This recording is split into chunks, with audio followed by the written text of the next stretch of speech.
मित्रांनो, हेच बोलत असताना मला तुमचं लक्ष थोडंसं दिल्लीकडे घेऊन जायचं. आपल्या सर्वांना माहिती असेल की 2 आठवड्यापूर्वी नीटचा पेपर फुटला. त्याच्यामुळे खूप मोठ्या विद्यार्थ्यांचं नुकसान झालं आणि अख्ख्या भारतामध्ये एक मोठं आंदोलन पेटलं धर्मेंद्र प्रधानांचा राजीनामा घेण्यासाठी. त्याच आंदोलनाची भूमिका ही सम्यक विद्यार्थी आंदोलन आणि वंचित बहुजन आघाडीने मुंबईमध्ये सुद्धा वाजवली होती आणि मुंबईमध्ये सुद्धा आंदोलन केलं होतं. आपण धर्मेंद्र प्रधानांचा राजीनामा मागतो, आपण नीटच्या वरती आंदोलन करतो आणि त्याच्यावरती काही तोडगा सुटेल तेवढ्या आतमध्ये आज बातमी येते की टीईटीचा पेपर फुटतो.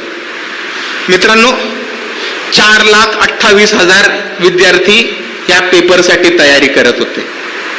1,000 रुपये या पेपरची फीज होती आणि जेव्हा असा पेपर फुटतो तेव्हा नुसता एक पेपर फुटत नाही, तुम्ही 4,28,000 विद्यार्थ्यांच्या भविष्याला सुरुंग लावण्याचं काम करता हे आपण समजून घेतलं पाहिजे.